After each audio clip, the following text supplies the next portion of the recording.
Voilà, shalom, shalom, shalom. Ce matin, je veux encore bénir le Seigneur pour ce petit temps. Soyez bénis là où vous êtes. Que la grâce, la faveur de Dieu repose sur votre vie. Que le bonheur vous accompagne durant ce début de semaine. Que vous ne manquez de rien. Que vous soyez dans la prospérité, dans le succès. S'attache à vos vies, à tous vos projets, vos affaires, au nom de Jésus-Christ. Juste en 10-15 minutes, développer ce petit thème. Nos actions sont capitalisées dans le surnaturel. Nos actions sont capitalisées dans le surnaturel. En Galates chapitre 6, le verset 7, la Bible nous dit clairement que personne ne se moque de Dieu. Ce qu'un homme aura semé, il le moissonnera. Ce qu'un homme aura semé, il le moissonnera. Frère, toutes nos actions, que ce soit en parole, que ce soit en pensée, que ce soit en acte, toutes nos actions sont comme des semences que nous apportons dans le monde surnaturel. Ce sont comme des semences que nous apportons dans le monde surnaturel, frère. Or, le monde surnaturel est divisé en deux parties. Il y a le monde divin qui est géré par Dieu et ses anges. Et il y a le monde ténébreux qui est géré par Satan et ses démons. En Jean chapitre 10, verset 16, Jésus lui-même nous dit clairement que j'ai encore des brebis qui ne sont pas de cette bergerie, mais qui sont encore dehors, que je dois ramener. Il voulait nous dire simplement que le monde surnaturel est divisé en deux bergeries. Il y a la bergerie du Seigneur qui est gérée par Jésus, le bon berger, et ses anges. Et il y a la bergerie de Satan qui est gérée par Satan et ses entités démoniaques. Donc dans la vie spirituelle, soit vous appartenez à l'un, ou soit vous appartenez à l'autre. Personne ne peut appartenir à ces deux mondes à la fois.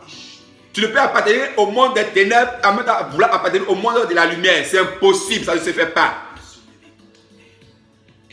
Et maintenant, plusieurs dans nos églises ont décidé d'appartenir au monde de la lumière. Plusieurs ont accepté d'appartenir à la bergerie du Seigneur.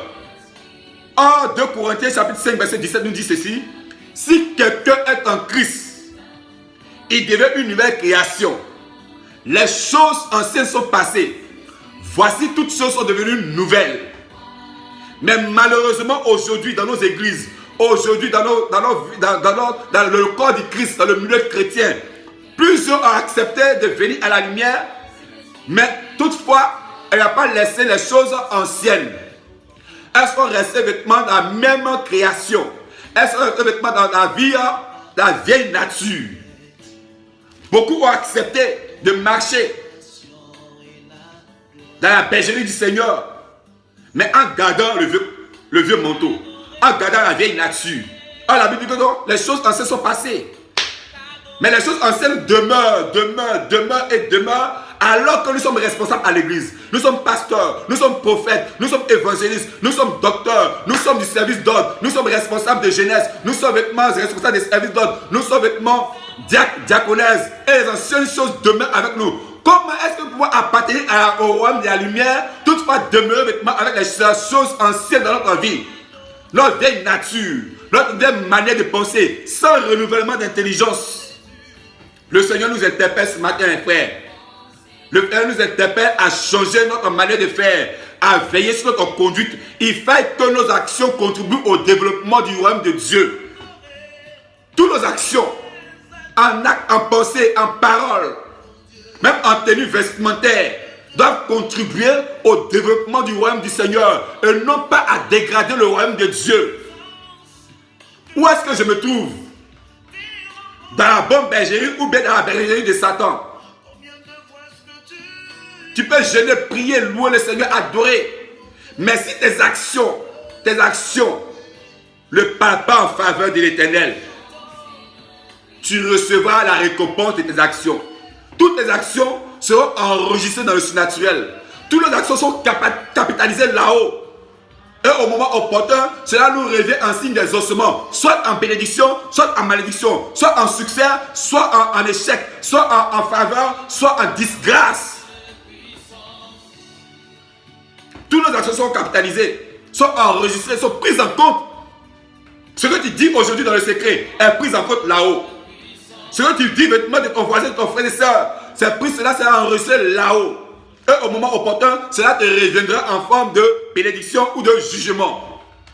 Dieu nous interpelle à venir pas marcher comme il le veut, dans la vie de sainteté, dans la vie de crainte de l'éternel, dans la vie d'obéissance, et que nos actions vêtements puissent contribuer au développement du royaume de Dieu sur terre. Bien-aimés, plus on accepte de marcher avec le Seigneur, mais en gardant la vieille nature, la vieille caracasse, il faut que tu casses la caracasse pour te débarrasser de ces choses-là. Aucun soldat qui est enroulé ne peut vouloir plaire à son aise s'il s'embarrasse des choses de la vie civile. Aucun soldat, s'il veut plaire à son maître, bien sûr, s'embarrasse des choses de la vie civile. Non, il va se préoccuper de ce pourquoi il a été enrôlé. Préoccupons-nous de ce pourquoi nous avons été enrôlés dans l'armée du Seigneur. Au lieu de nous préoccuper des choses ténébreuses de Satan, le glorifier le nom de Dieu. Débarrassons-nous des œuvres de la ténèbre pendant qu'il fait encore jour. Et revêtons-nous des âmes de la lumière. Frère, revêtons-nous des âmes de la lumière. Le Seigneur nous interpelle ce matin à corriger nos erreurs, à corriger nos actions. Que nos choix sanctifient le Seigneur. Nos actions sanctifient le Seigneur. Que nos pensées sanctifient le Seigneur. Il a dit en Deutéronome, tu aimeras l'Éternel ton Dieu de tout ton cœur, de toute ton âme et de toute ta force. Que nos actions témoignent de l'amour de Christ. Que nos pensées témoignent de l'amour de Christ. Nos forces, tout ce que nous posons comme action, activité, doit glorifier le nom du Seigneur. À la maison, en famille, au travail, partout, au milieu de collègues, au marché, dans le métro, dans le RSC, E2A, nous devons témoigner de l'amour du Seigneur. Témoigner. Que nos actions témoignent de l'amour du Seigneur et contribuent au développement du royaume de Dieu ici bas sur la terre. Afin qu'un grand nombre puisse vêtements se joindre à ce royaume-là. Écoute, en aucun moment, Dieu ne choisira de changer vêtements, la lumière en ténèbres pour te faire savoir que tu as péché. Dieu ne prend pas le temps de changer, de diviser la mer rouge pour toi pour savoir si tu as péché ou non. Quand Ésaü a décidé de vendre son droit d'aînesse à son frère Jacob, le Seigneur n'est pas descendu d'en haut. Son âge n'a pas changé sur un extrait de naissance. Son nom est resté toujours Ésaü. Sa taille n'a pas diminué. Aucun signe ne s'est présenté à lui pour dire que non, Ésaü, ce que tu as fait est mauvais. Pour son propre intérêt, pour asseoir les vêtements, pour sa faim, il a décidé de vendre son droit d'aînesse. Dieu ne s'opposera jamais à toi dans tes choix. Dieu ne renversera pas la montagne parce que tu as choisi quoi que ce soit. Il te laissera toujours faire. Mais il fait que ton choix contribue à la vie que Dieu t'a donnée. En aucun moment, Dieu l'a arrêté. Mais quand il a fini de poser cette action, physiquement, rien ne s'est passé. Il est resté toujours le même Ésaü. Il est resté toujours la même personne, dans les mêmes vêtements. Rien ne s'est passé. Donc pour lui, c'était un jeu, c'était une plaisanterie. C'était une petite distraction pour distraire son frère Jacob pour avoir la nourriture, c'était tout. Il dit si tu veux le droit d'aînesse, mais tu prends, parce qu'il sait pour lui, physiquement, pour prendre un droit d'aînesse, il faut rédiger un acte, il faut qu'il y ait des démarches administratives, soit juridiques, soit pour pouvoir avoir le droit d'aînesse.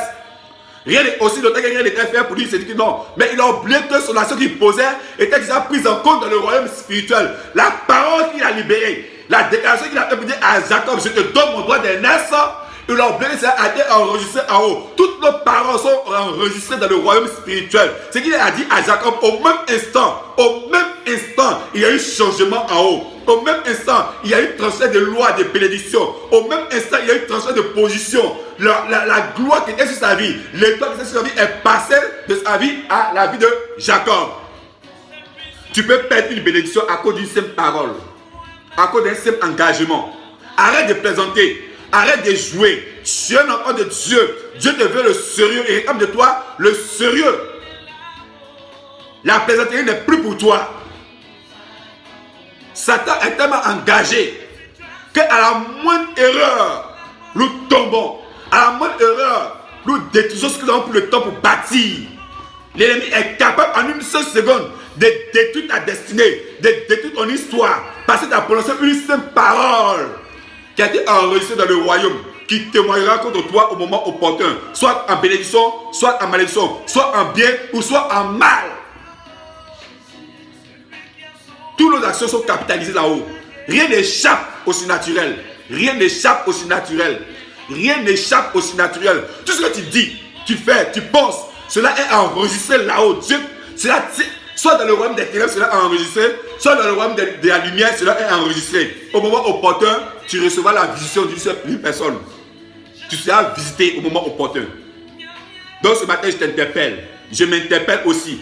Afin que partout où nous soyons, nous pouvons poser des actes pour glorifier le nom du Seigneur. Au moment où Jacob va s'en rendre compte, l'étoile est partie. Au moment où Esaïe va s'en rendre compte, l'étoile est partie chez Jacob. Le doigt de l'Est est parti. Il est resté le même Esaü. Il est resté avec le même nom. Rien n'a changé. Parce qu'un jour, quelqu'un me disait, hier j'étais dans une position bizarre, mais ce matin je me sens en pleine forme. Tout va bien. Je ne sens pas de tristesse en moi. C'est que sûrement ce que j'ai posé comme action, Dieu n'a pas pris compte. Frère, Dieu a pris compte. Ça a été enregistré là-haut. Dieu n'a pas besoin de dire qu'il a pris compte. Tu peux être en joie. Ta conscience même peut mourir. Rien ne peut te gronder. Tu peux te sentir à l'aise. Mais ce que tu as fait hier a été enregistré là-haut. Au moment opportun, ça va te revenir. Personne ne va moissonner cela à ta place. Personne ne moissonnera cela à notre place. Ce que nous sémons, nous le moissonnera. Dieu l'a dit, sa parole. Il veille sur sa parole pour l'accomplir. Je vais t'interpeller, frère, ce matin, à revoir ton engagement avec le Seigneur. Ta marche avec le Seigneur. Ta manière de faire avec le Seigneur. Là où tu puisses te trouver, en cachette, en public, toute chose que tu as fait est comptabilisée dans le monde surnaturel. Soit dans le royaume de Satan, soit dans le royaume de la lumière de Dieu. Soit tu recevras le retour en bénédiction, soit tu recevras le retour en malédiction.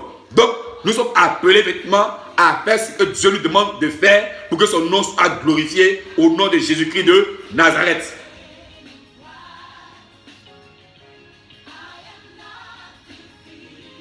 Soyons des ouvriers de la lumière et non pas les ouvriers des ténèbres. Soyons bénis à tous égards comme Dieu le veut. En veillant sur nos actions, sur nos pensées, sur nos comportements, sur nos manières de foi, de penser, de réagir. Voilà ce matin, ce petit thème de 10 à 15 minutes que je vais t'apporter, juste pour dire que nos actions sont capitalisées dans le surnaturel. Tout ce que nous faisons ne passe pas inaperçu. Peut-être aux yeux des hommes, ça passe inaperçu. Mais dans le royaume surnaturel, rien ne passe inaperçu. Et toute chose est enregistrée. Ce que tu dis sera enregistré là-haut. Quand Jacob et Esaü a dit, tiens, c'est fini. Le jour où Saül a touché à l'interdit, la royauté a quitté sa vie. Physiquement, rien ne s'est passé. Il était toujours roi. Mais spirituellement là-haut, il y a eu échange de données. L'onction est partie de l'autre côté. Allez trouver David quelque part. Mais il était toujours roi. C'est pas parce que tu as péché hier que tu penses que ton vêtement s'est déchiré sur toi, peut-être ça que tu as péché. Non. Pas parce que tu as mal fait hier que tu penses que non. Quelqu'un viendra parler pour que tu saches que tu as mal fait. Non. Ça a été enregistré là-haut. Le soleil n'a pas besoin de se changer en ténèbres. Rien. Saül ne savait pas que l'action qu'il a posée va lui coûter très cher. L'action qu'il a posée a été enregistrée dans le surnaturel et a témoigné contre lui. Nos actions peuvent témoigner contre nous aujourd'hui. Soit dans le royaume des ténèbres, soit dans le royaume de la lumière. Le royaume divin où Dieu gère avec ses anges. Soit nous appartenons à ce royaume-là et Dieu nous fera du bien. Alors ce matin, au point où nous sommes parvenus, marcher de même pas. Dans l'obéissance, dans la sainteté, à la crainte du Seigneur. Afin que sa gloire puisse nous accompagner en toutes choses. Soyez bénis, shalom, shalom. Que le nom du Seigneur repose sur votre vie. Nous sommes là tous les dimanches de 9h à 12h au 64 avenue du groupe Manuchon, 94 400 Vitry-sur-Seine, 07 54 22 14 99. Peu importe si tu as besoin d'une prière, tu as besoin d'un soutien, tu as besoin d'une assistance, tu peux appeler pour nous rejoindre à cette adresse pour nous appeler et nous pouvons voir ensemble, convenir ensemble ce qu'il y a lieu de faire pour que Dieu puisse apporter sa joie à nouveau en ta faveur. Merci à tous pour cette petite vidéo. Que le nom du Seigneur soit béni. Au nom de Jésus-Christ, votre serviteur, Pasteur Jonas, MDM France. Soyez tous bénis et shalom.